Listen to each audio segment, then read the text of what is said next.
하나님 말씀은 요한복음 4장 23절 24절 말씀 함께 보겠습니다. 아버지께 참되게 예배하는 자들은 영과 진리로 예배할 때가 오나니 곧 이때라. 아버지께서는 자기에게 이렇게 예배하는 자들을 찾으시느니라. 하나님은 영이시니 예배하는 자가 영과 진리로 예배할지니라.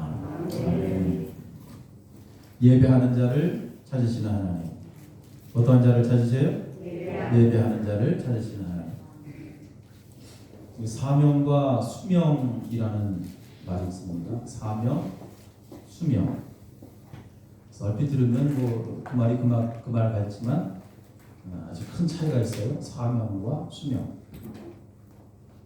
단순하게 표현하자면 그거예요. 사명은 일이에요. 일. 하나님께서 주신 일. 이것이 사명이에요. 수명은 뭘까요? 수명은 시간이죠. 시간. 그냥 시간. 흐르는 시간. 수명이에요. 그래서 수명이 다하면 시간이 다 갔다. 그런 뜻이겠죠.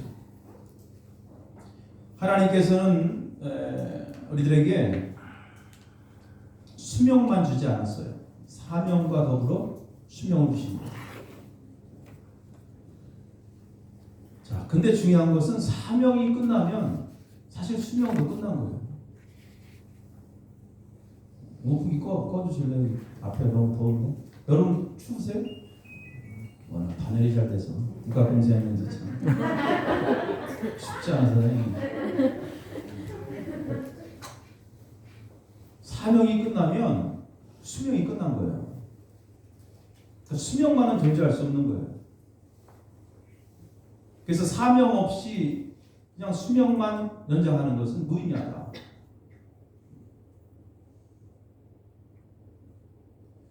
히스기야의 예를 들어보면 좀 우리가 이해가 될 겁니다. 히스기야 왕이 이제 수명이 다 돼서 죽게 됐습니다. 그러니까 죽는다는 소리를 들었을 때 사람인지라도 더 살고 싶겠죠. 누구나 그죠? 그래서 하나님 앞에 기도합니다. 하나님 좀 더 살려달라고, 좀 더 살고 싶다고. 근데 하나님이 워낙 좋으신 분이기 때문에 그래. 그러면 내가 생명을 연장해 주마 하고 몇 년을 더 살았어요? 15년을 더 살죠. 더 사는 동안에 그에게 수명이 연장됐습니다. 그런데 성경을 보니까 사명이 없었어요. 하나님의 일을 하지 않았어요. 그가 한 일이라고는 그 아들 므낫세 낳은 거예요. 수명이 연장돼서 아들 하나 낳았어요. 그런데 여러분 그 므낫세가 12살에 왕이 되죠. 근데 그가 이스라엘의 최악의 왕이 됩니다. 그 아들로 인해서 이스라엘이 곤두박질하는 거예요. 최악으로 곤두박질하죠. 온갖 우상과 부정부패. 결국 유다가 큰 죄를 짓고 맙니다. 그때 그냥 끝났어야 되는데 괜히 사명 없는 수명만 연장하다가 결국 그의 인생에 불행이 온 거죠. 사명을 잡지 못하면 여러분 수명만 가지고는 이렇게 된다라는 거죠. 2023년도 우리 시작하면서 또 올 한 해 그냥 무의미하게 그냥 수명만 연장하지 말고 사명을 붙잡자 이거죠. 사명을 붙잡자. 사명을 붙잡자. 우리가 할 일이 뭘까? 아까도 말씀드린 처음에 광고하면서 섬김, 하나님의 일, 또 주변 사람들을 위해서, 내가 이웃을 위해서 해야 될 일들이 무엇일까? 사명을 붙잡는 거예요. 그래서 사명 없이 그냥 수명만 연장하는 것은 의미 없어요. 교회도 마찬가지입니다. 교회의 사명이 무엇일까? 하나님 앞에 끊임없이 기도하면서 사명을 붙잡아야 돼요. 그리고 일을 해야 돼요. 서로 머리를 맞대고 성도들끼리 기도하면서 우리의 사명이 무엇일까요? 그것을 찾아서 한 해를 만들어 나가야 돼요. 그럴 때 하나님 주신 수명도 의미가 있는 것입니다. 그렇지 않으면 여러분 그냥 하루하루 시간만 보내는 거예요. 사명 없이 살아. 디오게네스라는 그러한 그리스 철학자가 있어요. 디오게네스라는 철학자인데 그는 키니코스 아파 뭐예요?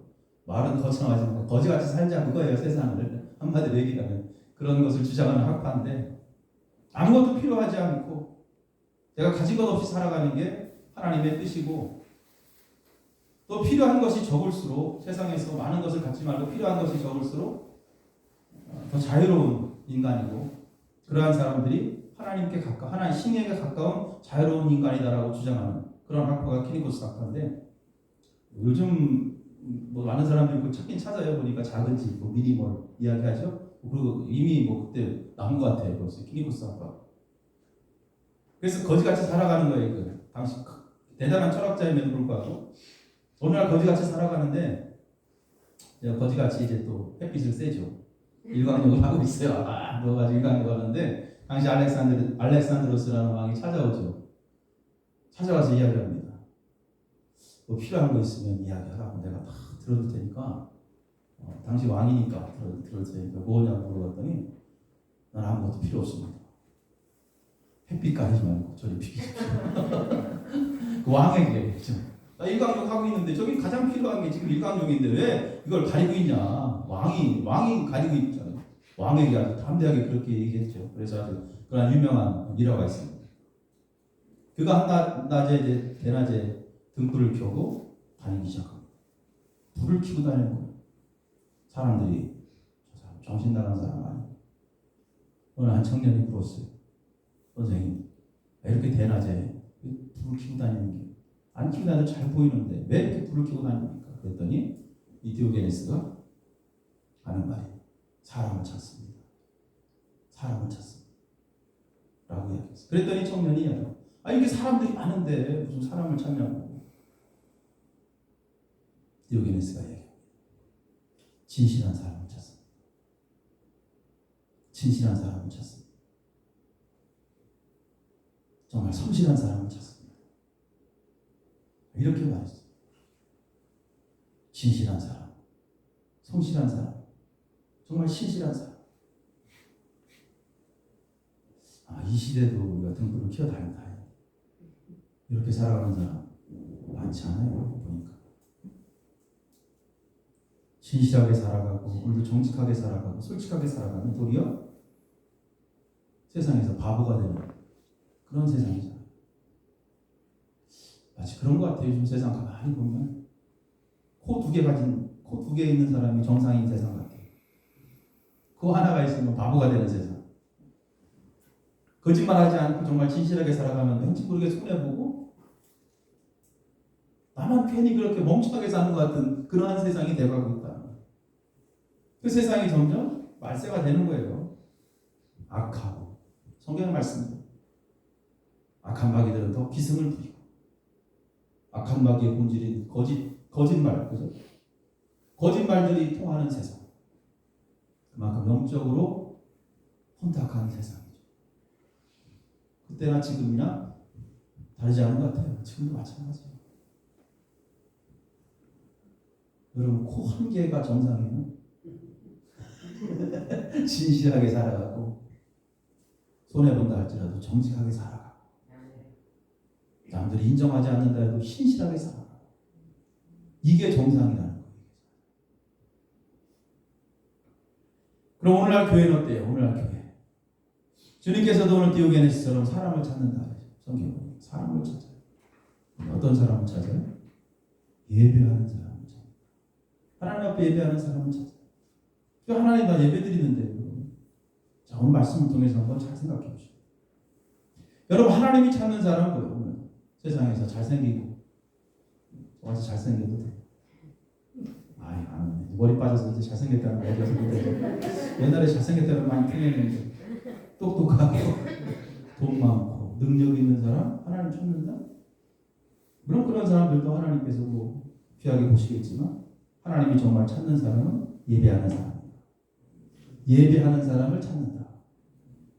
그럼 뭐가 중요하냐? 예배가 중요합니다. 예배. 올해 두 가지 목표를 제가 말씀드렸어요. 온전한 예배자. 따라서 온전한 예배자. 또 하나는 온전한 11조. 이 두 가지 하나님께서 귀하게 보십니다. 내가 하나님의 백성임을 선포하는 거예요. 저 11조에 관해서도 1년에 딱 한 번 설교 드리는데 말씀드릴게요. 11조를 함으로 축복을 받는 게 아니라 이미 복을 받았으면 하나님 앞에 드리는 거예요. 세상과 구별된 세상 사람들은 절대로 11조 하지 않습니다. 하나님의 백성을 선포하는 것이 11조 드리는 거예요. 그 다음에 아무튼 이 두 가지에 성공하면 그 사람은 하나님의 은혜를 마음껏 받게 되어 있어요. 할렐루야. 온전함으로 간다. 이게 중요해요, 여러분. 금 24K는 몇 프로예요? 순도? 99점? 999 이렇게 돼. 100%인데 순도. 그래야 순금이라고 해요. 99.99가 안 되면 금으로 인정 못 받아요. 예배도 마찬가지. 하나님 앞에 드리는 마음도 99.9가 아니라 50% 되고 안 된다는 말이에요. 인정받지 못해요. 성경에 보니까 주님께서 찾은 사람들이 있었어요. 주님이 직접 찾아간 사람들이 있습니다. 주님을 만나고 주님이 찾아가서 손해본 사람이 아무도 없어요. 보니까 성경. 삭개오도 마찬가지. 어느 날 주님이 삭개오에게 찾아가죠. 비난받고 다른 사람들에게 손가락질 당하고 조롱받던 그 사람이 주님 만나고 변화되고 새 사람이 됩니다. 남들이 피를 하는 사람으로 변화되는 거. 주님 만나요. 죽은 나사로가 주님을 만납니다. 죽었지만 주님 만나서 그는 다시 살아났어요. 예수님 안에 새 생명이 그에게 들어갔습니다. 수많은 사람들이 예수님을 만나고 예수님이 그들에게 찾아가서 많은 사람들이 병을 고치고 회복되었습니다. 예수님 만나서 손해본 사람은 없어요. 예수님이 찾아가는 예배자.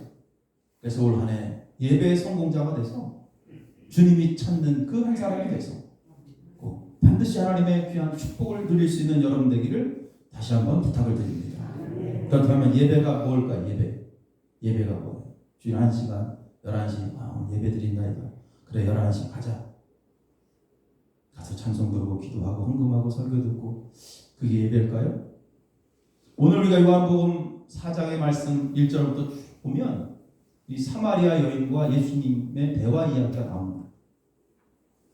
당시 사마리아 여인은 유대인들과는 약간 크게 상종하지 않는 그러한 사람들이다. 성경은 이야기합니다. 근데 예수님께서 그 여인에게 찾아가서 이야기합니다. 처음에 이야기의 화제는 물이었습니다. 예수님, 물 좀 달라. 자, 물에 관한 이야기. 물은 무엇을 상징합니까? 목마름을 상징하는 거예요. 그 물을 이야기하죠. 그때 예수님께서 이야기합니다. 먼저 물은 달라고 내가 했지만 네가 정작 내가 누구인지 안다면 내가 너에게 물을 달라고 하는 것이 아니라 네가 나에게 물을 달라고 했을 텐데. 바로 이 목마름에 관한 이야기를 하십니다. 근데 여인은 잘 알지 못하죠. 예수님은 우물의 물을 먹고 나면 그것은 또 갈증이 날 것이고 그 물을 네가 또 먹으면 갈증 난다 할지라도 쫓지라면 또 갈증이 또 날 것이고 그러나 예수님께서 주시는 물은 그게 아니라 영원한 생수, 갈증 없는 그래서 목마름을 해결할 수 있는 물이다라는 것을 설명하고 있는 거예요. 그래서 똑같은 이야기지만 이 사마리아 여인과 예수님과 물에 대한 주제를 이야기하지만 본질은 완전히 다른 이야기예요. 그러다 예수님께서 갑자기 주제를 확 바꿉니다. 물에 관해서 이야기하다가 내 남편 이야기로 이야기 바뀝니다. 남편이 있느냐? 남편에 관해서 말씀하죠. 그러더니 갑자기 뜬금없이 예수님이 남편을 데려오라 그러는 거예요. 그때 이 여인이 저는 남편이 없습니다. 성경에 보니까 5이 있다고 했거든요. 근데 없대는 거예요. 거짓말한 거죠. 근데 예수님 그의 거짓말 인정을 해버리죠. 그래, 너는 남편이 없는 것이다. 남편이 없다는 것은 5이나 있었지만 없다는 것은 여기서 남편은 보호막을 이야기합니다. 목마름과 보호막. 다시 말씀드리면 세상에서 얻는 그 물, 세상에서 너를 보호할 수 있는 너의 보호막. 사실 이것은 있는 것 같지만 그것은 늘 목마름이요. 그것은 있는 것 같지만 사실 없는 것이다 라는 것을 설명합니다. 그리고 이어서 예배와 말씀을 연결시킵니다. 자, 여기서 예배가 이제 드러나는 거예요. 우리의 예배, 잘못된 예배 무엇일까? 우리가 하나님 앞에 예배드림으로 세상에서 성공을 누리고 오늘도 하나님 앞에 예배를 드림으로 만족을 느끼고 어떠한 세상적인 의미로 예배를 바라본다면 그 예배는 하나님이 기뻐하는 예배가 되지 않는다는 거예요. 예배 어떠한 장소의 개념을 뛰어넘는 예배를 말씀하십니다. 이산이든 예루살렘이든 사실 그것은 중요하지 않다. 예수님께서 하시는 그 예배의 본질과 핵심은 뭐냐면 너희가 하나님의 구원에 대한 진리를 알고 그 구원에 감사하는 마음으로 아버지를 찾는 것이 진정한 예배의 본질임을 말씀하고 있는 거예요. 그러면서 오늘 하신 이 말씀이죠. 아버지께 참으로 예배하는 자는 영과 진리로 예배할 때가 오나니 곧 이때라. 아버지께서는 자기에게 이렇게 영과 진리로 예배하는 자들을 찾으신다는 거예요. 그래서 진정한 예배란 뭘까요? 예배라는 것은 오늘 우리의 영혼이 오늘 하나님 앞에 구원받았다는 사실을 재확인하는 것이 바로 예배입니다. 오늘도 나의 영혼이 하나님의 은혜로 구원받은 십자가의 은혜로 구원받은 것을 재확인하는 거예요. 그래서 예배를 통해서 구원의 기쁨을 다시 찾고 그 기쁨을 함께 나누는 것, 이것이 바로 참된 예배인 것입니다. 이것이 영과 진리의 예배. 그래서 우리 영혼의 기쁨, 감사와 찬양이 넘치는 것, 진정한 예배인 것입니다. 그래서 하나님은 오늘도 이러한 자들을 찾고 있는 것입니다. 그래서 주일 1년이 생각하고 가서 1시간 예배 드리는 것이 아니라 오늘도 나를 구원하시고 오늘 나를 자녀 삼아주심에 감사하며 기뻐하고, 그렇기 때문에 그러한 예배는 언제나 감사가 넘치고 그러한 예배는 언제나 찬양이 넘칠 수밖에 없는 것입니다. 하나님은 그렇게 오늘 예배하는 자들, 구원의 기쁨을 갖고 예배하는 자들을 찾고 있는 거예요. 로마서 8장 14절 15절 말씀해 보니까 무릇 하나님의 영으로 인도함을 받은 사람은 곧 하나님의 아들이라. 너희는 다시 무수하는 종의 영을 받지 아니하고 양자의 영을 받았으므로 우리가 아빠 아버지라고 부르짖느니라. 잘 드리는 예배라는 그러한 책을 쓴 C.S. 루이스가 이렇게 얘기했습니다. 좋은 구두는 신어도 신은 줄 모르고 발이 편하고 걷고 싶은 대로 걸어갈 수 있습니다. 좋은 독서는 눈이나 눈빛이나 활자에는 정신을 안 빼앗기고 그 의미에만 집중하는 것입니다. 여러분, 좋은 예배란 무엇일까요? 하나님께서 찾으시는 그러한 귀한 예배자, 예배에 성공한 사람은 어떠한 예배를 드릴까요? 오늘도 세상과 그 어떠한 것들, 오늘 시간에도 그 누구에게도 마음을 빼앗기지 않고 오직 성령으로 인해서 오직 예수님과 하나님께만 집중하는 그 시간, 주의 십자가만을 바라보는 그 시간, 거기에 집중하는 이것이 바로 참 좋은 예배라는 것입니다. 그래서 한마디로 시간 가는 줄 모르는 예배, 이게 바로 좋은 예배예요. 하나님 그러한 사람들을 찾는 거예요. 예배 시간이 행복해야 돼요. 할렐루야. 예배 드리는 기쁨이요 행복이요. 하나님은 오늘도 아버지라고 부르는 그 순간에, 아버지 하는 순간에 모든 시름이 사라지고 우리 영혼의 만족을 느끼는 거예요. 그래서 죽었던 우리의 영혼에 다시 새 생명이 피어가는 그 시간, 이것이 바로 예배인 것입니다. 골로새서 3장 3절 말씀에 보면 이는 너희가 죽었고 너희 생명이 그리스도와 함께 하나님 안에 감추어졌습니다. 우리의 새 생명이 감추어진, 그 감추어진 것을 끄집어내는 것, 찾아내는 것, 발견하는 것, 그것이 바로 예배입니다. 여러분, 생명보다 귀한 게 어디 있습니까? 생명보다 귀한 거 사실 없어요. 세상에 그 모든 거 다 준다 해도 바꿀 수가 없습니다. 예배라는 것은 이렇게 감추어진 생명을 다시 되새기는 거예요. 그래, 내 안에 생명이 있었지. 내 안에 그리스도의 사랑이 있었지. 내 영혼이 구원받았음을 다시 한번 되새기는 것. 예수 안에서의 구원을 다시 재확인하며 하나님 앞에 감사하고 찬양하는 것. 이것이 바로 예배예요. 그 안에서 생명의 가치를 깨닫게 되는 것입니다. 예전에 들은 이야기인데 서초에 있었던 어느 교회에서 있었던 실제 있었던 이야기예요. 어느 젊은 여인이 울면서 교회 와서 기도했다고. 무슨 일인가 목사님이 물어봤어요. 그 여인에게 매일 나와서 울면서 기도하니까 아버지가 사업에 실패하고 큰 고통 중에 계시는데 내가 도울 길이 없어서 내가 이렇게 하나님 앞에 기도한다 하면서 그 딸이 매일 교회에 나와서 기도하는 거예요. 사실 이 여인은 처음부터 교회에 나온 여인이 아니라 어려서 다녔지만 중간에 포기하고 세상에 나갔다가 이제 너무 가정이 힘들다 보니까 다시 하나님을 찾게 된 거예요. 그렇게 교회에 와서 기도합니다.